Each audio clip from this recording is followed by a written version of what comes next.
গাজীপুরের কালিয়াকৈর পৌরসভার দুর্নীতির অভিযোগে অভিযান চালিয়েছে দুর্নীতি দমন কমিশন।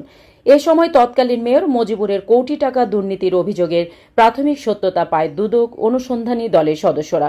অভিযোগ রয়েছে, ভুয়া কাগজপত্র দিয়ে পৌরসভা থেকে 13 কোটি 92 লাখ টাকার একটি কাজ বাগিয়ে নেয় ঠিকাদার। কোনো যাচাই বাছাই না করে কাজটি দিয়েছিল মেয়র মজিবুর রহমান। অভিযানে এমন অভিযোগের প্রাথমিক সত্যতা পেয়েছে দুদক অনুসন্ধানী দল। জিজ্ঞাসাবাদে কর্তৃপক্ষের কেউ নথিপত্র যাচাই বাছাইয়ের কোনো প্রমাণ দিতে পারেনি বলে জানিয়েছেন দুর্নীতি দমন কমিশনের সহকারী পরিচালক এনামুল হক। অনিয়মের বিষয় জানতে চাওয়া হলে মন্তব্য করতে রাজি হননি সাবেক এই মেয়র। এর আগে স্ত্রী, সন্তান ও বিশ্বস্ত ব্যক্তিদের নামে বিপুল পরিমাণ অবৈধ সম্পদ অর্জনের সুনির্দিষ্ট অভিযোগে বিএনপির নির্বাহী কমিটির এই সদস্যকে তলব করেছিল দুর্নীতি দমন কমিশন।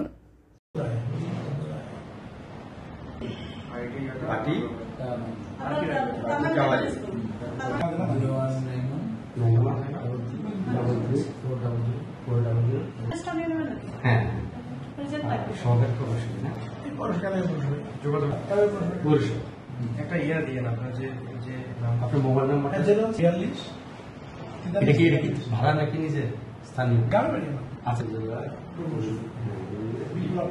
আমাদের দুদকে একটা অভিযোগ আসে যে টেন্ডারে ভুয়া সনদপত্র দাখিল করে কাজ করা হয়েছে, এরকম একটা কাজ হয়েছে কালিয়াকৈর পৌরসভাতে। তো সে বিষয়ে আমাদের কমিশন থেকে অভিযান পরিচালনার নির্দেশ প্রদান করা হয়। আজ আমাদের অভিযান টিম সেখানে গিয়েছিল এবং এ ব্যাপারে সেখানে জিজ্ঞাসাবাদ করেছে, তাদের কাছ থেকে রেকর্ডপত্র সংগ্রহ করেছে এবং ভুয়া সনদপত্র বিষয় সংগ্রহ করেছে।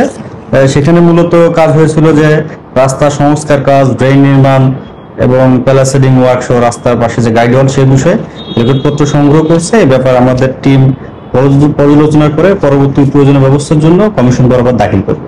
আপাতত এইটুকুই আমাদের কাছে তথ্য আছে। যেহেতু এটা বেশ একটু কাজ হয়েছে, রেকর্ডপত্র বেশ পর্যালোচনা করার দরকার আছে এবং এই ব্যাপারটা সময়ের দরকার আছে। এটা 2023-24 অর্থবছরে সম্মিলিত হয়েছে এবং অভিযোগটা আসলে ওখানকার নির্বাহী প্রকৌশলী বিষয়ে বলা আছে যে তাদের এখানে একটা যোগসাজশ থাকতে পারে। তো সেই বিষয়টা নিয়ে আমরা কাজ করছি। এছাড়া অভিযোগে আর অন্য কারো বিষয়ে সরাসরি উল্লেখ নেই, তবে আমরা এটা খতিয়ে দেখব এই বিষয়ে কার সম্পৃক্ততা আছে সেটা আমাদের টিম এটা ফাইন্ড আউট করে আমাদেরকে রিপোর্ট করলে আমরা কমিশনকে আমরা জানাবো পরবর্তী প্রয়োজনীয় ব্যবস্থা নেওয়ার জন্য যে ব্যবস্থা